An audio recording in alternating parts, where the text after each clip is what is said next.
Hello everyone, welcome back to the channel Learn English with Amir. Today we are going to have one more session on vocabulary. As you know, this is the second session of vocabulary. Let us have one more session of synonyms today. Okay, one more session of synonyms. The second session. The first session has to be watched by you.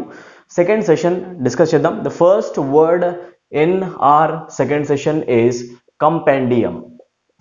Observe this question, compendium. Okay, what is the meaning of the word compendium? We have to know the meaning of the word compendium. The options given are summary, index, reference, glossary. What is the meaning of the word compendium? Compendium ante meaning enti ante very simple ana. Compendium is actually a brief explanation of something. Okay, a brief detail of something, a brief explanation of something. You can say compendium is actually a collection of data. Compendium is actually a collection of data, or you can also say a compendium is actually a compilation. You can also call it as compilation. జనరల్గా కంపెండియం అని దేని అంటామంటే ఎప్పుడైతే ఒక బుక్ని మనం చదువుతామో ఆ బుక్కి సంబంధించిన ఇన్ఫర్మేషన్ని మనం స్మాల్ పీస్ ఆఫ్ ఇన్ఫర్మేషన్లో అర్థం చేసుకుంటామో ఆ ఇన్ఫర్మేషన్ రాసేటప్పుడు ఒక్క బుక్ గురించి రాయకుండా మనం సెవరల్ బుక్స్ గురించి ఫర్ ఎగ్జాంపుల్ మనం ఒక ఎగ్జాంపుల్ తీసుకుందాం. హ్యారీ పాటర్ అనే ఒక స్టోరీ అందరికీ తెలిసే ఉంటుంది. హ్యారీ పాటర్ పైన నంబర్ ఆఫ్ బుక్స్ రిలీజ్ అయ్యాయి, అవునా? దాన్ని మనం volume number 1, volume number 2, volume number 3, volume number 4 ఇలా వాల్యూమ్స్లో చదువుతూ ఉంటాం. ఆ బుక్స్ అన్నిట్లో ఉన్న ఇన్ఫర్మేషన్ అర్థం చేసుకొని బ్రీఫ్గా అంతా ఇన్ఫర్మేషన్ వచ్చేటట్టు ఒక స్మాల్ పీస్ ఆఫ్ బుక్లో అంత ఇన్ఫర్మేషన్ వచ్చేటట్టు ఇంకో మనం పీస్ని రాసామనుకోండి, దాన్నే ఆ కలెక్షన్ ఆఫ్ ఇన్ఫర్మేషన్ని, కలెక్షన్ ఆఫ్ డేటాని, compilation of all the books, కంపైలేషన్ని మనం ఏమంటాం, ఈ బుక్లో పెట్టి రాసిన చూసారా, దీన్ని మనం ఏమంటాం అంటే దీన్ని కంపెండియం అంటాం. We call it as compendium. Now understand what is the meaning of the word compendium. ఎన్నిసార్లు రాస్తే అంత మంచిది నాన్న. Okay, what is the meaning of compendium? Compendium అంటే కంపైలేషన్ సార్, లేకపోతే collection of information sir. Okay, number of బుక్స్లో ఉన్న information ఒకటే బుక్లో పెట్టి రాసామనుకోండి, that is called compendium. Okay, so ఇప్పుడు చూడండి, మీరందరూ జనరల్ స్టడీస్లో లూసెంట్ బుక్ని చదివే ఉంటారు. లూసెంట్ బుక్లో హిస్టరీకి సంబంధించిన ఇన్ఫర్మేషన్ ఉంటుంది. లూసెంట్ బుక్లో మీకు జనరల్ సైన్సెస్ ఉంటాయి కదా, ఫిజిక్స్, కెమిస్ట్రీ, బయాలజీ, అన్నిటికి సంబంధించిన మెయిన్ ఇంపార్టెంట్ పాయింట్స్ అన్ని కూడా బుల్లెట్ పాయింట్స్లో ఇవ్వడం జరుగుతుంది. లూసెంట్ బుక్ అందరికి తెలిసే ఉంటుంది, అవునా? జనరల్ స్టడీస్ ప్రిపేర్ అయ్యే ప్రతి ఒక్కరికి. సో అదేంటి అంటే it's a compilation of every important subject. So దాన్ని మనం అనొచ్చు కంపెండియం. కంపైలేషన్ని అంటాం కంపెండియం. తెలుగులో కావాలంటే మీరు రాసుకోండి, తెలుగులో కూడా ఒక మంచి వర్డ్ ఉంది, సంకలనం. వినే ఉంటారు పక్కా, ఓకేనా? సంకలనం అనే వర్డ్ని మనం అంటాం కంపెండియం. Very easy. ఆప్షన్స్ చూస్తే మన దగ్గర 4 ఆప్షన్స్ ఉన్నాయి, అవేంటో ఇక్కడ రాదని చూడండి. First word is summary. Okay, summary అనేది ఏంటో మనం తర్వాత చూద్దాం. సమరీ తెలుసు మనకి. నెక్స్ట్ ఆప్షన్స్ ఏంటో అబ్జర్వ్ చేద్దాం. What is the meaning of index? Index అంటే మీనింగ్ ఏంటి? ఇండెక్స్ అంటే జనరల్గా మీనింగ్ ఏంటి అంటే, ఇండెక్స్ అనేది మీరు 100% చూసుంటారు బుక్స్లో. ఎక్కడ చూసుంటారు? బుక్స్లో. బుక్స్ స్టార్టింగ్ పేజ్లో మీకు ఇండెక్స్ కనిపిస్తుంది ఆల్వేస్. అంటే ఒక చాప్టర్ నేమ్ కనిపిస్తుంది, చాప్టర్ నెంబర్ 1 నేమ్ కనిపిస్తుంది, ఆ చాప్టర్ ఏ పేజ్లో ఉందో పేజ్ నంబర్స్ కనిపిస్తాయి 1 to 12. జనరల్గా చాప్టర్ నెంబర్ 2 మీకు పేజ్ నెంబర్స్ కనిపిస్తాయి. ఫర్ ఎగ్జాంపుల్ 12 to 18 ఇలా కనిపించేదాన్ని మనం ఏమంటాం అంటే ఇండెక్స్ అంటాం. We call it as a index. So దీనికి ఇండెక్స్కి ఏమైనా సంబంధం ఉందా? నో. సో ఇది మన ఆప్షన్ కాదు. చూద్దాం. నెక్స్ట్, రెఫరెన్స్ అంటే దేనైనా సూచించడం. సో రెఫరెన్స్ అనే మీనింగ్ ఎక్కడైనా మనం ఇస్తున్నామా? నో, ఇవ్వట్లేదు. దేని గురించి సూచించడం గురించి చెప్పట్లేదు. మనకు కావాలి ఒక కంపైలేషన్. ఎక్కడుందో చూద్దాం, ఓకేనా? నెక్స్ట్ వర్డ్ వస్తుంది glossary. What is the meaning of the word glossary? Will try to understand this. Glossary అంటే మీనింగ్ ఏంటి? గ్లాసరీ అంటే మీనింగ్ ఏంటి అంటే, ఒక బుక్ని మీరు ఎప్పుడైనా చదివితే, ఒక ఇంగ్లీష్ బుక్ని మోస్ట్ ఇంపార్టెంట్లీ చదివినప్పుడు, ఆ ఇంగ్లీష్ బుక్లో మీరు అబ్జర్వ్ చేసిన కొత్త పదాలు ఏమైనా కనిపిస్తాయి. ఆ కొత్త పదాలన్నీ ఏంటో మీకు తెలవడానికి ఎవరైతే బుక్ రాశారో అతను ఆ కొత్త పదాలన్నింటినీ బుక్ లాస్ట్ పేజ్లో ఆ పదాలన్నింటినీ వరుసగా రాసుకుంటూ వాటి మీనింగ్స్ కనుక ఎక్స్ప్లెయిన్ చేస్తే దాన్నే మనం అంటాం glossary. Glossary is actually a list of alphabetical words. Alphabetical వర్డ్స్ని మీకు ఒక లిస్ట్లో రాసి ఏతో సంబంధించిన వర్డ్స్ ఏమేమి వచ్చాయి, బితో సంబంధించిన వర్డ్స్ ఏమేమి వచ్చాయి, సి, డి అలా బుక్లో వచ్చిన అన్ని వర్డ్స్ రాసి దాని మీనింగ్స్ కూడా ఒకవేళ రాసి మీకు ఎక్స్ప్లెయిన్ చేస్తే దాన్నే మనం అంటాం గ్లాసరీ. జనరల్గా ఇది ఎక్కడ దొరుకుతుంది అంటే ఎండ్ ఆఫ్ ద బుక్ కనిపిస్తుంది. ఎక్కడ కనిపిస్తుంది? జనరల్గా end of the book. So దీనికి ఏమైనా సంబంధం ఉందా? నో, పదాల గురించి మాట్లాడలేదు. డేటా ఇన్ఫర్మేషన్ మనం కంపైల్ చేయాలి, దాన్ని మనం అంటాం కంపెండియం. ఏమంటాం? సో ఒకటే మిగిలింది. కంపెండియం అనేది బేసికల్గా ఏమవుతుంది అంటే సమ్మరీ. అర్థం చేసుకోండి, లూసెంట్ బుక్లో కూడా మీకు కనిపించేది ఒక్కొక్క సబ్జెక్ట్లో ఒక్కొక్క చాప్టర్లో ఉన్న ఇన్ఫర్మేషన్ యొక్క సమ్మరీ, బ్రీఫ్ డీటెయిల్, అవునా కదా? ఆ బ్రీఫ్ డీటెయిల్ని, బ్రీఫ్ ఎక్స్ప్లెనేషన్ని మనం ఏమంటామంటే సమ్మరీ కూడా అనొచ్చు. సో కంపెండియం, కంపైలేషన్ అంటే మీనింగ్ ఏంటి అంటే సమ్మరీ అనమాట. Okay, very simple. A is the answer. So ఎంత మంచిగా మనకి ఆన్సర్ దొరికింది, అవునా? జనరల్గా అబ్జర్వ్ చేయండి. జనరల్గా దీని ఎగ్జాంపుల్ ఏమైనా చెప్పండి సార్ కంపెండియంని అంటే వన్ బుక్, ఆ వన్ వాల్యూమ్ ఏదైనా అనొచ్చు, ఆ వన్ వాల్యూమ్ కంపెండియం అనొచ్చు. జనరల్గా ఆ వన్ వాల్యూమ్ కంపెండియం ఎగ్జాంపుల్ రాసి చూపిస్తాను చూడండి. పార్ట్స్ ఆఫ్ స్పీచ్ ఏంటో కూడా మీ అందరికీ అర్థం కావాలి, దట్స్ వై. ఆ one volume కంపెండియం of all the volumes అంటే మీనింగ్ ఏంటి అంటే నంబర్ ఆఫ్ వాల్యూమ్స్ ఉన్నాయి కదా, ఆ వాల్యూమ్స్ అన్నిటిని కలిపి మనం సమ్మరీలో ఒకటే వాల్యూమ్లో రాస్తే the one volume is called as a కంపెండియం. ఓకేనా, సంకలనం అంటాం, వినే ఉంటారు. సో కంపెండియంకి మనం ఇక్కడ ఎగ్జాంపుల్ రాసాం. వస్తే చూడండి ఒకసారి, దీని పార్ట్స్ ఆఫ్ స్పీచ్ ఏమొస్తుంది అంటే నౌన్ వస్తుంది. ఈచ్ అండ్ ఎవ్రీథింగ్ మనం డిస్కస్ చేసేది చాలా చాలా ఇంపార్టెంట్ అన్న. ఓకే, సో ఏ ఫస్ట్ క్వశ్చన్ ఆన్సర్ దొరికింది. ఏ. సెకండ్ క్వశ్చన్కి వెళ్తే క్వశ్చన్ కనిపిస్తుంది histrionic. What is the meaning of the word histrionic?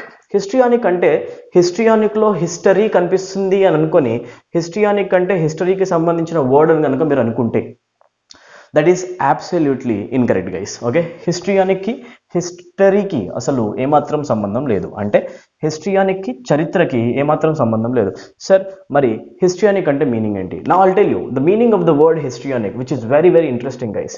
Histrionic అని మనం దేన్ని అంటాం బేసికల్గా అంటే, ఒకవేళ ఒక పర్సన్ హిస్ట్రియానిక్ మేనర్లో ఒకవేళ బిహేవ్ చేస్తున్నాడు అని అనుకోండి, దట్ మీన్స్ హిస్ట్రియానిక్ అనేది ఏమవుతుందంటే ఒక అడ్జెక్టివ్ అవుతుంది, విశేషణం. మీనింగ్ ఏమవుతుంది అంటే హిస్ట్రియానిక్ ఎక్స్ప్రెషన్స్ అని వేటిని అంటామంటే, ఒక పర్సన్ హిస్ట్రియానిక్గా ఉన్నాడంటే that person is acting melodramatic. కరెక్ట్గా చెప్పాలంటే the person is acting melodramatic. అంటే what is the meaning of melodramatic? Meaning ఏంటి అంటే మెలో డ్రామాటిక్గా ఉండడం అంటే ఏదైనా సిచ్యువేషన్లో రియాక్ట్ అయ్యేటప్పుడు పర్సన్ రియాలిటీ కంటే ఎక్కువగా లేని ఫీలింగ్స్ని నటనతో చూపిస్తాడు అనుకోండి, మెలో డ్రామాటిక్. అవసరం లేకున్నా కూడా ఆ ఫీలింగ్స్ ఎక్కువ చూపిస్తాడు, బాధ ఎక్కువ చూపించడం, దేన్నైనా కూడా బాగా డ్రామా చేసినట్టు చూపిస్తే డ్రామాటిక్లో ఏముంది, డ్రామా, అవునా? దాన్ని మనం అంటాం తెలుగులో హిస్ట్రియానిక్ అంటే మీనింగ్ ఏంటి అంటే నటన. ఏమంటాం? ఓవర్గా నటించడం అనమాట. సిస్టమ్ ఆ సిచ్యువేషన్లో మీకు అవసరం లేకపోయినా మీరు నటిస్తే దాన్ని అంటాం మనం మెలో డ్రామాటిక్. సో దాన్ని మనం అనొచ్చు ఇంకా ఓవర్ డ్రామాటిక్ అని కూడా. మెలో డ్రామాటిక్ని మనం ఇంకా ఏమనొచ్చు, ఓవర్ డ్రామాటిక్. అండ్ దీన్నే మనం అనొచ్చు ఓవర్గా ఎమోషనల్గా ఉండడం. So I can also say histrionic persons అంటే ఎవరంటే ఎమోషనల్గా ఉంటారు, దట్ టు ఓవర్గా. ఓకేనా, విచ్ ఆర్ ఫేక్ ఎమోషన్స్ని చూపించే పర్సన్స్ అనమాట, నటించే వాళ్ళు. మనం ఏమనొచ్చు అంటే హిస్ట్రియానిక్ అనొచ్చు. ఫర్ ఎగ్జాంపుల్ ఒక ఎగ్జాంపుల్ చెప్తున్నాను చూడండి. లెట్స్ సే ఒక హస్బెండ్ చనిపోయాడు. ఆ హస్బెండ్కి అతని వైఫ్కి డివోర్స్ అయిపోయినాయి, ఎక్స్ హస్బెండ్. అయితే అతని హస్బెండ్ యొక్క డెత్ అయినప్పుడు ఫ్యూనరల్కి వైఫ్ వచ్చింది, ఎక్స్ వైఫ్ వచ్చి ఏడ్చినట్టు యాక్షన్ అందరి ముందు చేస్తున్నారు అనుకోండి. She is displaying a histrionic grief. ఏమంటాం మనం? Histrionic grief. She is displaying histrionic grief అంటే మీనింగ్ ఏంటి అంటే ఆమె బాధ లేకపోయినా కూడా ఆమె ఓవర్గా నటిస్తుంది, సినిమాల్లో సీరియల్లో నటించినట్టు. మీరు పక్కా సీరియల్స్ చూసే ఉంటారు. సీరియల్స్లో అత్త క్యారెక్టర్ ఎప్పుడైనా కూడా ఎలా ఉంటుంది అంటే మెలో డ్రామాటిక్గా ఉంటుంది, ఓవర్ ఎక్స్ప్రెసివ్గా ఉంటుంది, ఎమోషనల్గా ఉంటుంది. మనం అనొచ్చు ఆ పదాన్ని హిస్ట్రియానిక్. ఏమనొచ్చు మనం? హిస్ట్రియానిక్. Very nice. ఓకే, చాలా ఈజీగా అర్థమవుతుంది. దీంట్లో ఆప్షన్స్ ఏంటో మనకు కావాలి. ఫస్ట్ ఆప్షన్ చూడండి, మీకు ఆన్సర్ ఆల్రెడీ దొరికేసింది, ఓవర్ డ్రామాటిక్. వేరేవి ఎందుకు కాదో చూద్దాం. Option A hypersensitive. ఏముంది? Hypersensitive. What is the meaning of the word hypersensitive? Sensitive అంటే వెంటనే దేనికైనా రియాక్ట్ అవ్వడం. హైపర్ సెన్సిటివ్ అంటే ఇంకా ఎక్కువగా రియాక్ట్ అవ్వడం. ఫర్ ఎగ్జాంపుల్ కొంతమందికి ఎక్కువగా ఎండ పడదు, స్కిన్ సెన్సిటివ్గా ఉంటుంది. హైపర్ సెన్సిటివ్ అంటే ఓవర్ సెన్సిటివ్, ఎండలోకి వెళ్తే చాలా ర్యాషెస్ వస్తాయి. అలా హైపర్ సెన్సిటివ్గా ఉండడం అంటే ఆ మీనింగ్ వస్తుంది, సంబంధం లేదు. Next historically important. Very very important. చూడండి, హిస్టారికలీ ఇంపార్టెంట్ అని ఇచ్చిన ఈ ఆప్షన్ని చాలామంది స్టూడెంట్స్ ఎగ్జామ్లో ఆన్సర్గా తీసుకోవడం జరిగింది, విచ్ ఈస్ నాట్ కరెక్ట్. ఎందుకు? హిస్ట్రియానిక్లో హిస్టరీ కనిపిస్తున్నట్టు అనిపిస్తే మీకు అది తీసుకోవడం అనేది తప్పు. This is not correct. Next inactive గురించి మాట్లాడలేదు. సో మనకి ఈ క్వశ్చన్కి ఆన్సర్ వస్తుంది B, over dramatic. And parts of speech అర్థం చేసుకోండి, ఏమవుతుంది? అడ్జెక్టివ్. అండ్ దీని మీనింగ్ వస్తుంది నటన. గుర్తుపెట్టుకోవాలి, నటన, ఓవర్ డ్రామాటిక్. ఓకేనా, let us move to our next question, the third question ఒకసారి అబ్జర్వ్ చేయండి. What is the third question? మనకి ఇచ్చిన word fiasco. The word is fiasco. What is the meaning of the word fiasco? Fiasco అంటే సింపుల్గా గుర్తుపెట్టుకోండి, fiasco is a complete failure. ఇక్కడ రాసిన చూడండి, fiasco is a complete failure. ఎప్పుడైనా కూడా మీరు కంప్లీట్ ఫెయిల్యూర్ గురించి చెప్పాలి అంటే అది కూడా కంటిన్యూస్ ఫెయిల్యూర్, అంటే ఒక ఫెయిల్యూర్ తర్వాత ఇంకొకటి, ఒక ఫెయిల్యూర్ తర్వాత ఇంకొకటి, ఒక ఫెయిల్యూర్ తర్వాత ఇంకొకటి, కంటిన్యూస్గా ఒక పర్సన్ ఇలా ఫెయిల్యూర్స్ని ఫేస్ చేస్తూ చేస్తూ మొత్తానికి అట్టర్ డిజాస్ట్రస్ స్టేట్కి వస్తే ఫియాస్కో అంటే ఏమనొచ్చు అంటే డిజాస్ట్రస్ స్టేట్. ఏమనొచ్చు మనం? డిజాస్ట్రస్ స్టేట్, అపజయం. కరెక్ట్గా తెలుగులో చెప్పాలంటే what is the meaning of the word fiasco? ఫియాస్కోకి మీనింగ్ వస్తుంది అపజయం, ఘోరాతి ఘోరంగా అపజయం పాలవడం. ఓకేనా? జనరల్గా ఆ ఫియాస్కో అనే దాన్ని మనం యూజ్ చేస్తాం. ఫర్ ఎగ్జాంపుల్, క్రికెట్ వరల్డ్ కప్లో ఇండియా ఏమైంది అంటే వరల్డ్ కప్లో ఎగ్జిట్ అయిపోయింది. స్టార్టింగ్ మ్యాచెస్లోనే ఓడిపోయింది, సెమీఫైనల్స్ క్వార్టర్ ఫైనల్స్ దాకా రాలేదు, ఎగ్జిట్ అయిపోయింది అనుకోండి. I can say the performance of India ended in a fiasco. Ended in a fiasco అంటే మీనింగ్ ఏంటి అంటే ఇండియా పర్ఫార్మెన్స్ ఏదైతే ఉందో అది అటర్ డిజాస్ట్రస్గా ఉంది, ఇట్స్ అ కంప్లీట్ ఫెయిల్యూర్. ఏమంటున్నా? కంప్లీట్ ఫెయిల్యూర్ ఇలా అనొచ్చు. లేదా మనం అనొచ్చు ఇంకొక example, for example, our prime minister is to blame for our economical fiasco. Our economical fiasco, మన ఆర్థిక వ్యవస్థ ఇలా కుంగిపోవడానికి కారణం మన ప్రైమ్ మినిస్టర్ని ఒక ఎగ్జాంపుల్లో చెప్తున్నా, ఫియాస్కో అంటాం. ఏమంటాం మనం దాన్ని? బేసికల్గా ఫియాస్కో, అపజయం. Very simple. ఓకే, సో ఆప్షన్స్లో తీసుకుంటే ఏమేముంది? ఫియాస్కో అంటే ఫెస్టివలా? ఆప్షన్ ఏని ఆన్సర్ తీసుకోవచ్చా? నో, ఫెస్టివల్ కాదు. ఓకే, నెక్స్ట్ బి, ఫియాస్కో అంటే ఫెయిల్యూరా? ఎస్, మనకు తెలుసు it's a complete failure.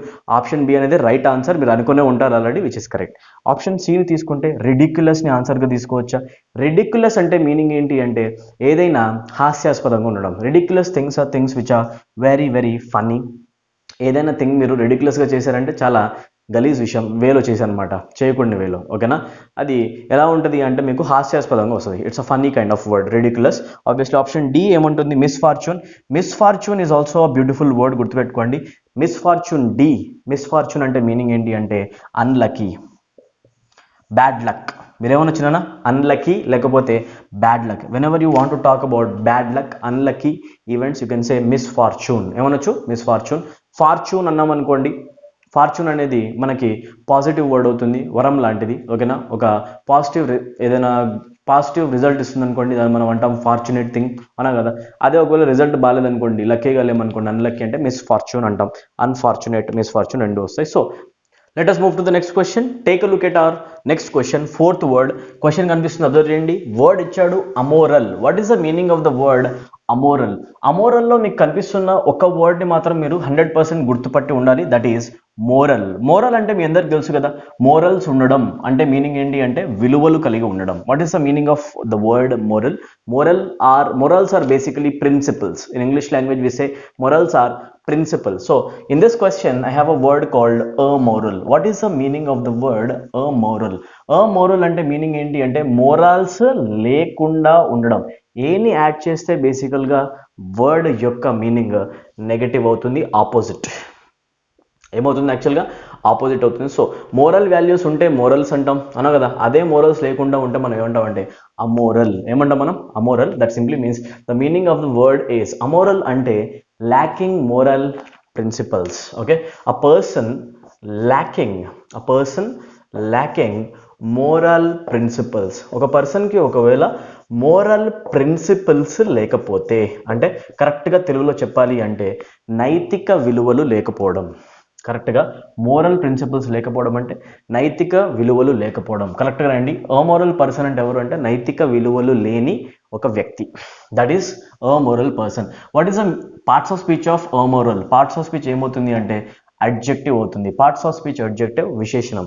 Okay, so lacking moral principles అంటే మనం అనొచ్చు a person who is unprincipled. ఏమనొచ్చు మనం? A person who is unprincipled. ఇది కూడా మనం వాడచ్చు. ఆప్షన్స్ తీసుకుంటే నాకే ఆన్సర్ వస్తుంది. ఓకే, చూడండి ఒకసారి. లవింగ్ అనేది ఫస్ట్ ఆప్షన్లో కనిపిస్తుంది. Can I take loving as the answer? లవింగ్ని మనం ఆన్సర్లో తీసుకోవచ్చా? అసలు దీనికి లవింగ్కి ఏమైనా సంబంధం ఉందా? లేదు. ఓకేనా? లవింగ్ పర్సన్ ఆబ్వియస్లీ కొంచెం ఎథిక్స్ ఉన్నవాడే అయ్యి ఉన్నాడు, అవునా కదా. సో మనకు కావాల్సింది ఎవరు? అసలు ఎథిక్స్ లేనివాడు, ప్రిన్సిపల్స్ లేనివాడు. మనం ఇంకొక వర్డ్ కూడా రాయొచ్చు ఇక్కడ, unethical. We can also right unethical, ఇవన్నీ నైతిక విలువలను చూపించే పదాలు. ఎథిక్స్, ప్రిన్సిపల్స్, మోరల్స్ అన్నీ కూడా మంచిగా గుర్తుపెట్టుకోండి అన్న. ఏ వర్డ్ అయినా ఎగ్జామ్లో రావచ్చు, చాలా స్మార్ట్గా ఆన్సర్ చేయాలి క్వశ్చన్స్ని. ఓకే, నెక్స్ట్ ఆప్షన్ చూస్తే ఇమ్మోరల్. అబ్జర్వ్ చేయండి, అమోరల్ అన్న ఇమ్మోరల్ అన్న రెండు సేమ్ మీనింగ్ ఇచ్చే పదాలే. ఓకేనా, మోరల్స్ అంటే మోరల్ ఉండడం, ఇమ్మోరల్ అన్న అమోరల్ అన్న ఆబ్వియస్లీ అది ఆపోజిట్ మీనింగ్ ఇస్తాయి. సో అమోరలే మనకి డైరెక్ట్ ఆన్సర్ అవుతుంది, డౌట్ లేకుండా ఆన్సర్ పెట్టేసేయండి, very easy. What about option C and D sir? ఒకసారి అబ్జర్వ్ చేద్దాం. ఆప్షన్ సి కనిపిస్తుంది మనకి అన్ఇన్వాల్వ్డ్. అసలు ఇన్వాల్వ్మెంట్ గురించి మాట్లాడడం ఉందా ఇక్కడ? లేదు. Highly ethical. ఆప్షన్ డి చూస్తే మీరు చెప్పొచ్చు అమోరల్కి ఇది యాంటనిమ్. ఏమవుతుంది? యాంటనిమ్ అంటే ఆపోజిట్ వర్డ్ అవుతుంది. ఎందుకంటే ఎథిక్స్ ఎక్కువగా ఉన్నవాడు, హైలీ ఎథికల్ అంటే ఎక్కువగా ఎథికల్ వాల్యూస్ ఉన్నవాడు, అంటే ఎవరైతే నైతిక విలువలు ఎక్కువ ఉంటే వాళ్ళు హైలీ ఎథికల్ అనమాట. సో ఎనీవే దీనికి సినానిమ్ కాదు. సో మన ఆన్సర్ వస్తుంది ఇమ్మోరల్. కరెక్ట్గా సరిపోయింది నాన్న, వెరీ నైస్. ఓకే, తెలుగులో రాయండి, నైతిక విలువలు లేని ఒక వ్యక్తి, అమోరల్ పర్సన్స్ అంటాం. ఓకేనా, what is the next word? మనకి నెక్స్ట్ వర్డ్ కనిపిస్తుంది, క్వశ్చన్ డిస్ప్లే అవుతుంటే చూస్తున్నాను వెంటనే. Okay, the next word, the last word that we learn in this video is ameliorate. What is the meaning of the word ameliorate? Okay, ఈ కొత్త పదాన్ని నేర్చుకుందాం. Ameliorate అంటే మీనింగ్ ఏంటి అంటే to make any bad situation. కరెక్ట్గా వినండి, to make any bad situation, to make any bad situation better. చాలా మంచిగా వినండి, to make any bad situation better. ఒకవేళ ఏదైనా సిచ్యువేషన్లో బ్యాడ్గా మీరు వరస్ట్ సిచ్యువేషన్ ఉన్నారనుకోండి, ఆ వరస్ట్ సిచ్యువేషన్ని ఏదైనా చేసి నేను హెల్ప్ చేసి దాన్ని కొంచెం బెటర్ చేయగలిగితే దాన్ని నేను అనొచ్చు అమిలియోరేట్. ఏమనొచ్చు నేను? Ameliorate. What is the parts of speech of ameliorate? బేసికల్గా అమిలియోరేట్ అనేది ఒక వర్బ్ అనమాట. వర్బ్. ఫర్ ఎగ్జాంపుల్ మిమ్మల్ని క్వశ్చన్ అడుగుతున్నా, మీరు చాలా సఫరింగ్స్లో ఉన్నారు, చాలా ట్రబుల్స్లో ఉన్నారు ఫర్ ఎగ్జాంపుల్. అయితే I'm asking this question, can I do something, can I be of any help to ameliorate your suffering? To ameliorate your suffering అంటే మీనింగ్ ఏంటి అంటే నీ సఫరింగ్ దూరం చేయడానికి can I do anything at all, నేను ఏమన్నా చేయగలనా అని చెప్పేసి అడుగుతున్నా. మీనింగ్ ఏంటి అంటే నీ సఫరింగ్ని ఎంతో కొంత తగ్గించడానికి. దట్ సింప్లీ మీన్స్ నేను నీ దగ్గర ఉన్న సఫరింగ్ని ఏం చేస్తానంటే దూరం చేసే సిచ్యువేషన్ని ఎంతో కొంత నేను ఏం చేస్తానంటే బెటర్ చేయడాన్ని మనం అంటాం ఇంప్రూవ్. డైరెక్ట్గా ఆన్సర్ పెట్టండి ఇంప్రూవ్. సో దీంట్లో కొన్ని వర్డ్స్ ఉన్నాయి, అవేంటో మీనింగ్స్ కూడా తెలుసుకోవాలి. ఓకే, అదేంటి చూద్దాం. ఆన్సర్ అయితే 100% ఇంప్రూవ్కి సంబంధించింది. So option D is the answer, which is very nice. ఒకసారి ఆప్షన్ ఏ, అపీజ్ అంటే మీనింగ్ ఏంటి సార్? కొంచెం అర్థమయ్యేలా చెప్పండి. ఇక్కడ రాస్తాను చూడండి, the meaning of the word appease అంటే మీనింగ్ ఏంటి అంటే appease is to please somebody by accepting whatever they ask or demand. ఏదైనా వాళ్ళు అడిగేదానికి లేకపోతే వాళ్ళు డిమాండ్ చేసేదానికి మనము ఈజీగా ఒప్పుకొని వాళ్ళని కనుక శాంతింపజేస్తే, బుజ్జగించడం అంటాం. కరెక్ట్గా చెప్పాలంటే అపీజింగ్ తెలుగులో మీనింగ్ ఏమొస్తుంది అంటే బుజ్జగించడం. ఓకేనా, బుజ్జగించడం అంటాం అపీజ్ అనడాన్ని. ఓకేనా, సో జనరల్గా అపీజ్ అనేది మనం ఆ సెన్స్లో వాడతాం. సో దీన్నే మనము కరెక్ట్గా రాయాలంటే పాసిఫై అని కూడా రాయొచ్చు. అపీజ్ అంటే మీనింగ్ ఏంటి అంటే పాసిఫై. Okay, right. లేకపోతే మీరు ఇంకొక వర్డ్ని కూడా వాడచ్చు, ప్లకేట్. ఏమైనా వాడచ్చు, ప్లకేట్. ఈ వర్డ్స్ అన్నీ కూడా బుజ్జగించడం అనే సెన్స్ ఇస్తూ ఉంటాయి. సో మీరు ఎప్పుడైనా ఫర్ ఎగ్జాంపుల్ ఒక డిక్టేటర్ ఉన్నాడు అనుకోండి, అంటే ఎవరు, అలెగ్జాండర్ లాంటి ఒక డిక్టేటర్ ముందు వేరే పర్సన్ వచ్చి ఒకవేళ మాట్లాడుతూ ఉంటే ఆ పర్సన్ ఎప్పుడు దమ్కాయించినట్టు మాట్లాడాడు. That person has to pacify Alexander because he's a dictator. ఒకవేళ కోపం వస్తే ఆ రాజ్యాన్ని అతను ఆక్రమించగలడు అనగా, అందుకే అతనితో మాట్లాడేటప్పుడు అతను అడిగిన డిమాండ్స్ అన్నిటికీ పక్కన ఉన్న పర్సన్ ఓకే చెప్పాలి. ఏం చెప్పాలి? ఓన్లీ ఓకే చెప్పాలి. అతన్ని శాంతింపజేయాలి, బుజ్జగించినట్టు మాట్లాడాలి. That is called appeasing.